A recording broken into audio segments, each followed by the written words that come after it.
नमस्कार, स्वागत है आपका। आप देख रहे हैं प्राइम टीवी और मैं कीर्ति। करते हैं शुरुआत देश और दुनिया की तमाम खास खबरों के साथ। लेकिन खास खबरों में आगे बढ़ने से पहले इस वक्त की कुछ बड़ी खबरों पर नजर डालते हैं।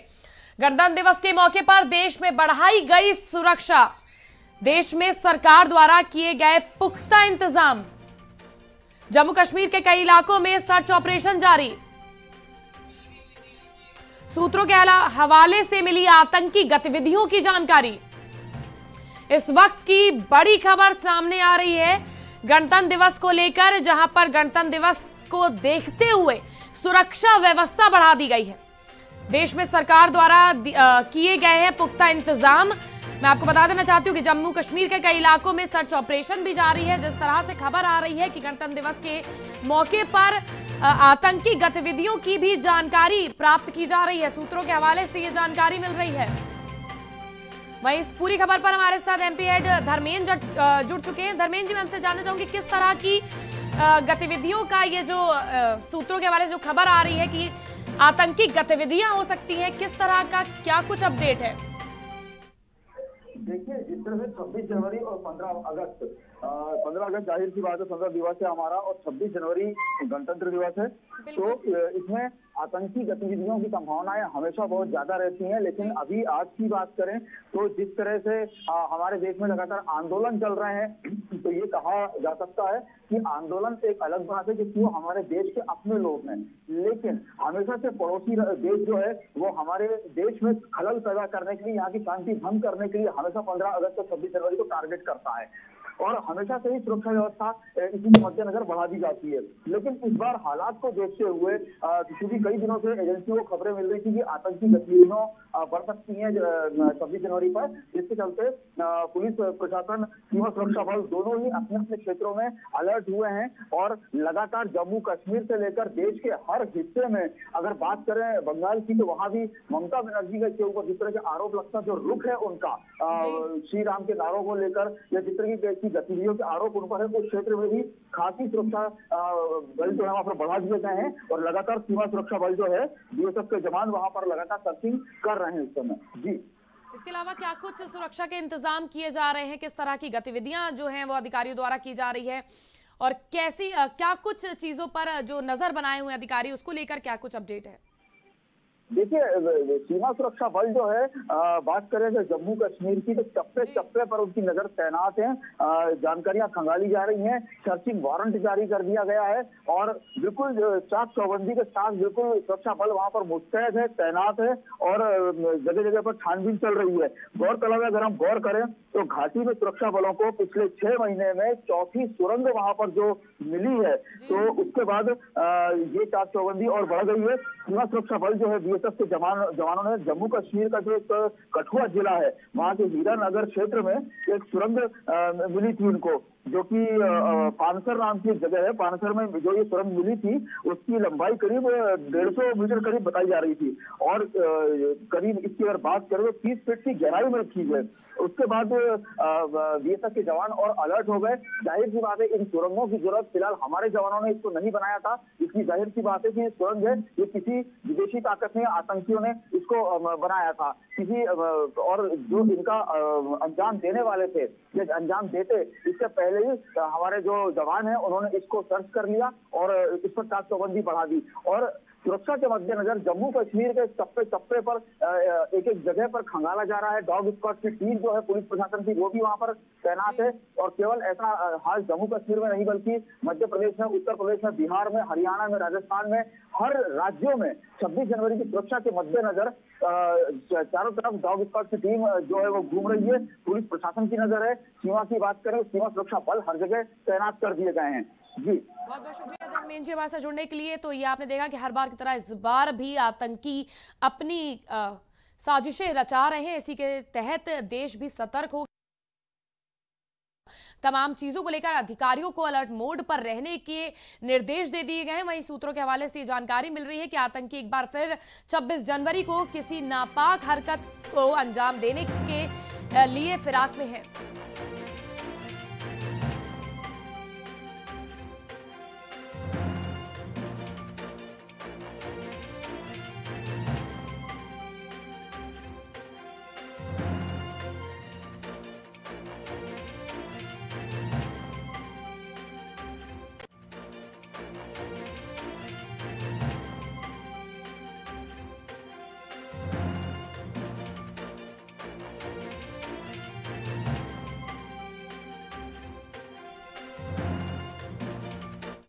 वहीं इस वक्त की बड़ी खबर सीएम योगी से जुड़ी हुई सामने आ रही है। मैं आपको बता दूं, सीएम योगी का नोएडा दौरा रद्द, खराब मौसम के कारण रद्द हुआ दौरा। यूपी दिवस के आयोजन में होना था शामिल। वर्चुअली कार्यक्रम से जुड़ेंगे सीएम योगी आदित्यनाथ। जी हां, सीएम योगी का नोएडा दौरा मौसम के खराब होने के चलते रद्द कर दिया गया है। मैं आपको बता दूं कि आज सीएम योगी आदित्यनाथ नोएडा पहुंचने वाले थे, जहां वो वर्चुअल माध्यम से अब वो उस कार्यक्रम में शिरकत करेंगे। वहीं इस पूरी खबर पर हमारे साथ संवाददाता रिहान जुड़ चुकी है। रिहान, सीएम योगी जिस तरह से नोएडा का दौरा था उनका और वो रद्द कर दिया गया है मौसम के खराब होने के कारण, वहीं वो वर्चुअली माध्यम से इस वक्त नोएडा का जो तमाम योजनाओं का शिलान्यास वो करने वाले हैं और देश को संबोधित भी करेंगे। वो थोड़ी देर में हम भी सुनाएंगे, लेकिन किस वजह, क्या कुछ अपडेट है इसको लेकर? रियान जी, आपको मेरी आवाज आ रही है? बिल्कुल बताना चाहूंगा, सीएम योगी आदित्यनाथ का आज नोएडा दौरा था, लेकिन खराब मौसम के कारण उनका रद्द कर दिया गया। यूपी दिवस के कार्यक्रम में आयोजित में शामिल होना था, लेकिन मौसम खराब होने के कारण अब वो वर्चुअली बैठक करेंगे और जो भी कार्यक्रम है उसमें वो शिरकत करेंगे। बहुत बहुत शुक्रिया रियान जी हमारे साथ जुड़ने के लिए। तो आपने देखा किस तरह से अभी हाल ही फिलहाल में मौसम विभाग ने यूपी और तमाम और भी जगहों के लिए ऑरेंज अलर्ट जारी कर दिया गया है। तमाम ये सामने आ रहा है कि अभी 2-3 दिन तक मौसम इसी तरह से खराब रहेगा और कोहरे की बढ़ने की और तापमान में गिरावट आने की संभावना मौसम विभाग ने दर्ज की है, जिसके चलते सीएम योगी का जो नोएडा दौरा था वो भी रद्द कर दिया गया है।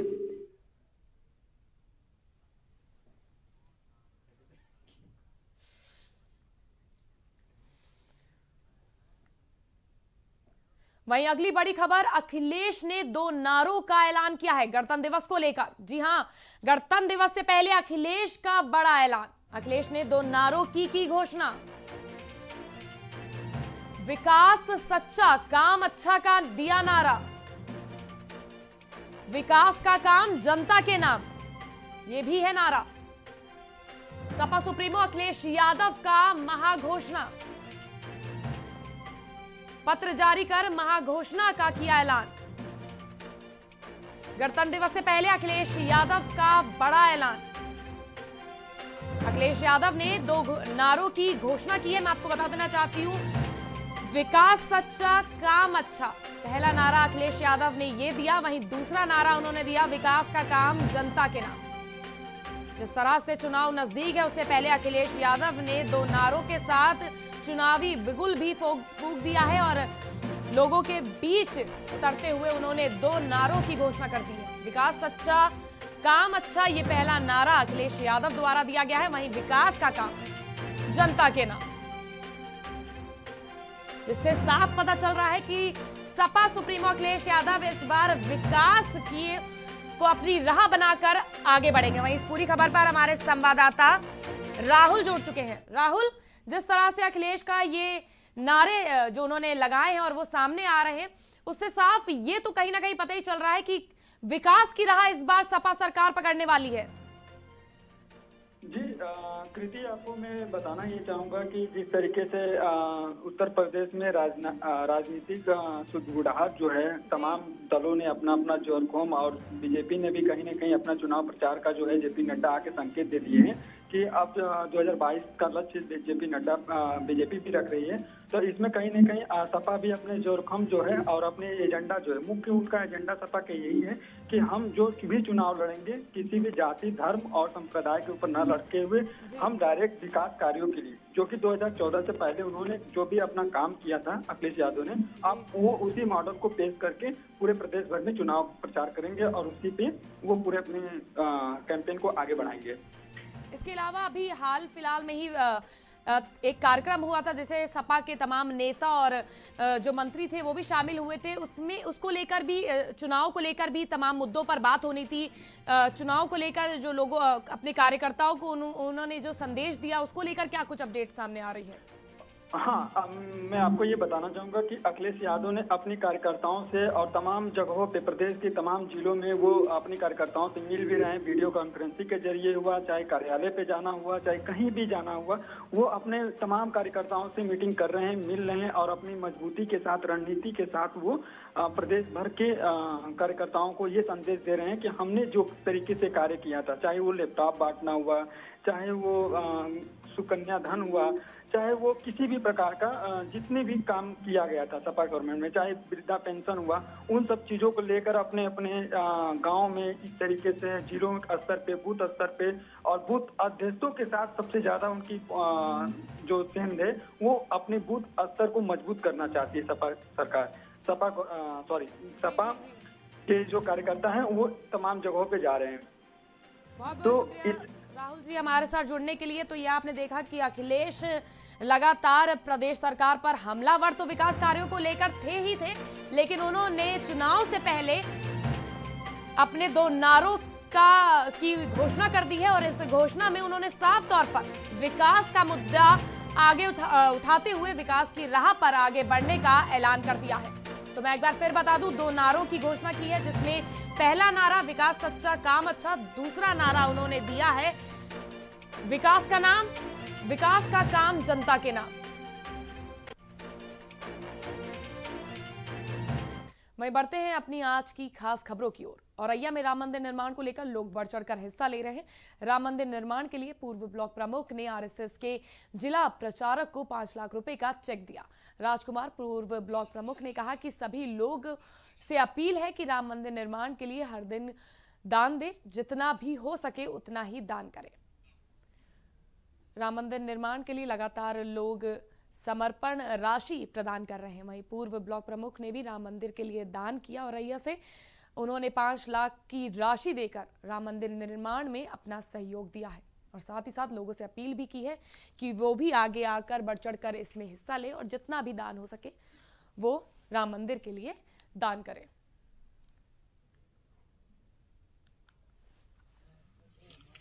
छोटी सी तुच्छ भेंट है 5,01,100 रुपए की।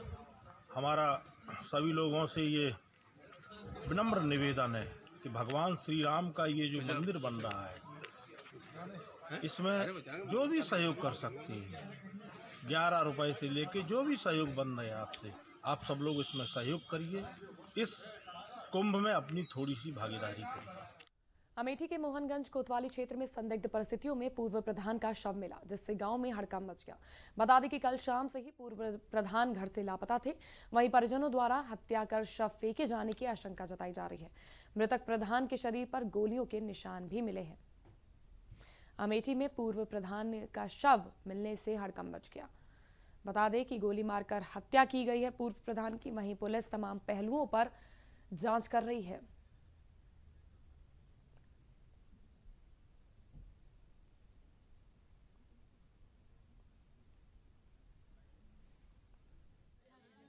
हमारे पिताजी हैं, सुबह कल 10 बजे खाना वाना खा कर निकले थे।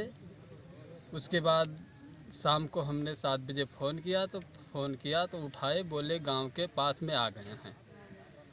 उसके बाद फिर फ़ोन रख दिया और फिर उसके बाद 9 बजे फिर फ़ोन किया तो फ़ोन रिसीव नहीं हुआ, 2 बार किया। उसके बाद हमने इनको ढूंढने निकले गांव के किनारे किनारे, और नहरिया से होते हुए फिर वापस चले गए। और ये कहीं जाते आते थे तो इनका कमरा अलग था और रात बिरात आकर उसी में लेट जाते। सोनभद्र के बिजपुर थाना क्षेत्र में एंटी नक्सल क्यूआरटी और पुलिस ने संयुक्त रूप से जंगलों में कॉबिंग की। क्यूआरटी के निरीक्षक संतोष कुमार सिंह ने भारी पुलिस फोर्स के साथ गांव के जंगलों में कॉबिंग की। वहीं कॉबिंग के दौरान उन्होंने लोगों को भयमुक्त रहने की सलाह दी। साथ ही आपराधिक गतिविधियों की जानकारी तत्काल पुलिस को देने की भी बात कही। एंटी नक्सल क्यूआरटी ने कॉबिंग की, साथ ही आपराधिक गतिविधियों की जानकारी तत्काल पुलिस को देने की बात कही।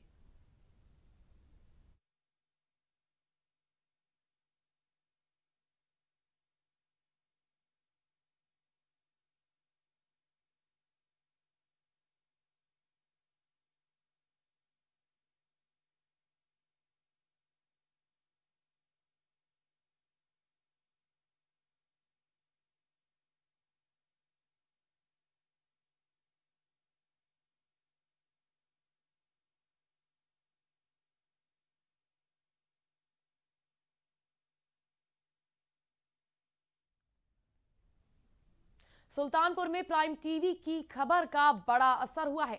आर्थिक तंगी से जूझ रही रेप पीड़ित बच्ची की मां अधिकारियों के आश्वासन के बाद आखिरकार इलाज के लिए लखनऊ जाने को तैयार हो गई, जिसके बाद पीड़ित बच्ची को लखनऊ रेफर कर दिया गया है। बता दें कि कुछ दिनों पहले लंबुआ थाना क्षेत्र में 10 साल की मासूम बच्ची के साथ पड़ोस में रहने वाले एक युवक ने दुष्कर्म की बड़ी वारदात को अंजाम दिया था, जिसके बाद पीड़ित बच्ची को इलाज के लिए जिला महिला अस्पताल में भर्ती करा दिया गया था। वहीं अधिकारियों द्वारा हर संभव मदद का आश्वासन देने के बाद पीड़ित बच्ची की मां उसे इलाज के लिए लखनऊ ले जाने के लिए तैयार हो गई।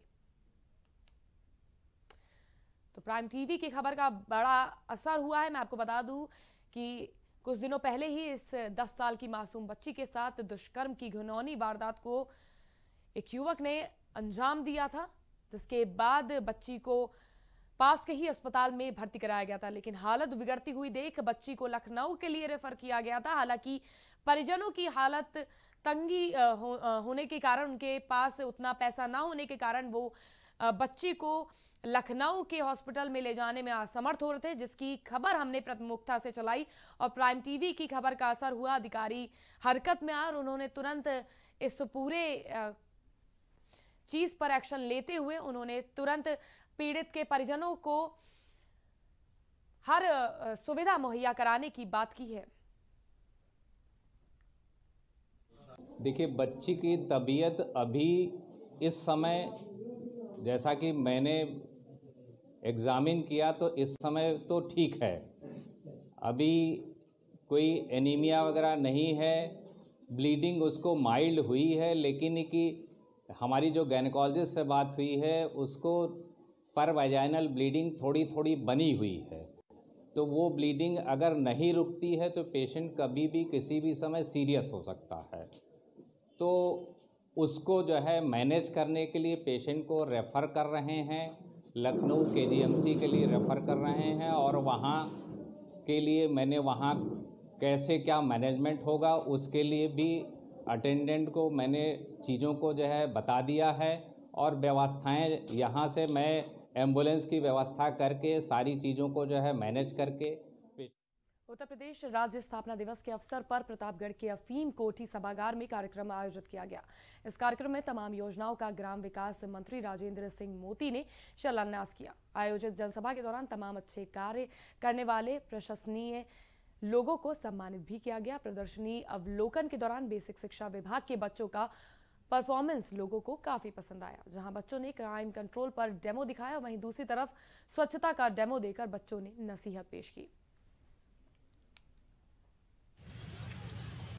आज उत्तर प्रदेश स्थापना दिवस का कार्यक्रम पूरे उत्तर प्रदेश के सभी जनपद मुख्यालयों पर बड़े उल्लास उत्साह के साथ मनाया जा रहा है और इस कार्यक्रम का ये चौथा वर्ष है, जो उत्तर प्रदेश के पूर्व राज्यपाल राम नाईक जी की सोच का परिणाम है और उत्तर प्रदेश के यशस्वी मुख्यमंत्री योगी आदित्यनाथ जी की रुचि के कारण इसे हम उत्सव के रूप में मना रहे हैं। मुख्यमंत्री जी के निर्देश थे कि सभी माननीय सांसद, विधायक और सभी मंत्रीगण कोशिश करें कि अपने जनपदों में इस उत्तर प्रदेश स्थापना दिवस के कार्यक्रम में प्रतिभाग करें और उल्लासपूर्वक। महोबा में अपराध कम होने का नाम नहीं ले रहा है। घर में घुसकर गांव के युवक द्वारा जबरन दुष्कर्म करने का आरोप दलित विधवा महिला द्वारा लगाया गया। वहीं कोतवाली पुलिस ने पीड़िता की तहरीर के आधार पर आरोपी के खिलाफ मुकदमा दर्ज कर लिया है और साथ ही आरोपी की तलाश शुरू कर दी है। पीड़ित महिला ने बताया कि कुछ महीनों पहले गांव के ही दबंग युवक ने घर में घुसकर उसके साथ दुष्कर्म की घटना को अंजाम दिया था और शिकायत करने पर उसे और उसके पुत्र को जान से मारने की धमकी भी दी थी। पीड़ित विधवा का आरोप है कि दुष्कर्म के बाद उसे 1.5 माह का गर्भ ठहर गया, जिसके बाद उसने शिकायत करने का निर्णय लिया।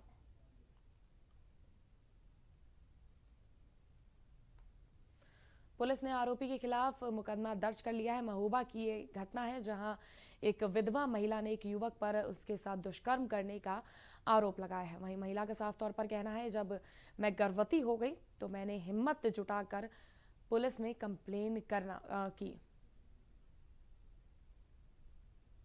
जी, हम काली पहाड़ी गए थे 1.5 महीने पहले।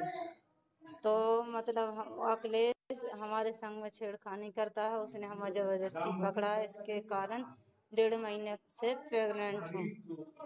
वो यही करता आता है, कपड़े वपड़े फाड़ता है और जबरदस्ती करता है हमारे साथ में। आपने इतने दिन के बाद पुलिस में शिकायत कब दर्ज कराई है? पुलिस में शिकायत कराई है 1.5 महीने बाद। इतने दिन तक क्यों चुप रही है? ऐसे चुप रहे कि उसने हमें दवाई खिला दी थी, हम सोच रहे थे ये साफ हो जाए। पीड़ित महिला ने जो प्रार्थना पत्र दिया है, उसने गांव के ही एक व्यक्ति के ऊपर आरोप लगाए कि उसने उसके साथ जबरदस्ती संबंध बनाया और उसको 1.5 महीने का गर्भवती कर दिया गया है। तो उसकी तहरीर पर प्रार्थना पत्र लेकर उसको FIR दर्ज कर दी। उत्तर प्रदेश स्थापना दिवस रामपुर में बड़े धूमधाम से मनाया गया। कार्यक्रम के जरिए सभी विभागों के अधिकारियों ने अपनी झांकियां, अपने उत्पादों की झांकियां भी निकाली। इनमें स्कूली छात्र छात्राएं भी शामिल थे। उन्होंने अपने स्कूल की ओर से इस झांकियों में अहम रोल अदा किया। राज्य मंत्री बलदेव सिंह औलख द्वारा अंबेडकर पार्क पर हरी झंडी दिखाकर इस झांकी का आगाज किया गया। वहीं मिशन शक्ति अभियान के तहत छात्राओं को नामित अधिकारी बनाया गया, जिसमें एक दिन के लिए DM, SP और CDO की जिम्मेदारी नामित छात्राओं को दी गई। जिलाधिकारी महोदय के निर्देशन में और मुख्य विकास अधिकारी हमारी नोडल अधिकारी हैं, उनके निर्देशन में ये यूपी स्थापना दिवस मनाया जा रहा है। उत्तर प्रदेश में तीसरा स्थापना दिवस मनाया जा रहा है। हमारे महामहिम राज्यपाल श्री राम नाईक जी के समय में शुरू हुआ था ये कार्यक्रम और ये तीसरा वर्ष है जो मनाया जा रहा है और इस बार भव्य कार्यक्रम किया जा रहा है। हमारी जो उपलब्धियां हैं 2017 से लेकर के उन सबको इसमें दर्शाया गया है। विभिन्न विभागों की झांकियां निकाली गई हैं। साथ ही साथ इसको हमने शक्ति मिशन से जोड़ा हुआ है, महिला सशक्तिकरण से जोड़ा हुआ है, जिसके लिए कार्यक्रम हो रहा है। यहाँ हम यही संदेश देना चाहते हैं, जो यहाँ के हमारा स्थानीय उत्पाद है जिसको हम बढ़ाना चाह रहे हैं उसको बढ़ाएं। हमारी जो एकता और अखंडता है वो हमारी जो है स्थापित रहे, जो सौहार्द की भावना है वो हमारी स्थापित रहे और उत्तर प्रदेश को उत्तम प्रदेश बनाएं। जैसा कि हम जानते हैं अगर उत्तर प्रदेश उत्तम प्रदेश बनता है, हमारा एक भारत श्रेष्ठ भारत का जो नारा है वो भी बुलंद होगा। और साथ ही साथ कानपुर के नौबस्ता थाना क्षेत्र में संदिग्ध परिस्थितियों में युवक का शव फंदे से लटकता मिला, जिससे इलाके में हड़कंप मच गया। वहीं मृतक के परिजनों द्वारा मकान मालिक पर हत्या का आरोप लगाया जा रहा है। परिजनों ने SP साउथ ऑफिस जाकर न्याय की गुहार लगाई है, जिसके बाद मौके पर पहुंची पुलिस ने शव को कब्जे में लेकर पोस्टमार्टम के लिए भेज दिया है। युवक का शव घर में लटकता मिलने से हड़कंप मच गया। वहीं परिजनों ने खुदकुशी के बजाय मकान मालिक पर हत्या करने का आरोप लगाया है।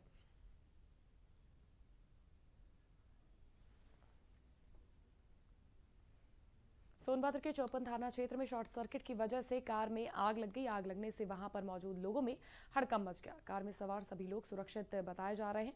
वहीं सूचना मिलने पर मौके पर पहुंची पुलिस और फायर ब्रिगेड की गाड़ी कड़ी मशक्कत के बाद फायर ब्रिगेड ने आग पर काबू पाया। बता दें कि इस घटना की वजह से करीब आधे घंटे तक वाराणसी शक्तिनगर मार्ग बाधित रहा।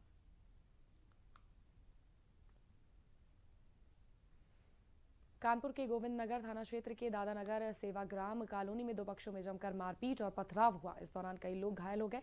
जानकारी मिलते ही मौके पर पहुंची पुलिस और ने दोनों पक्षों को समझाने का प्रयास किया। दोनों पक्षों में मारपीट क्यों हुई इसकी मुख्य वजह अभी तक नहीं पता चल पाई है। फिलहाल पुलिस मामले की जांच पड़ताल में जुट गई है।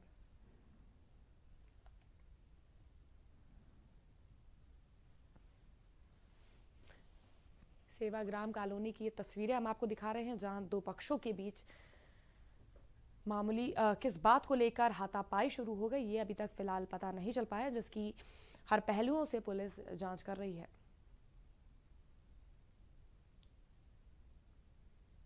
बता दें कि ये पूरी घटना CCTV कैमरे में कैद हो गई, जिसके आधार पर पुलिस कार्रवाई कर रही है। वहीं अभी तक वजहों का पता नहीं चल पाया है कि किन वजहों के चलते दो पक्षों के बीच मारपीट की ये घटना घटी।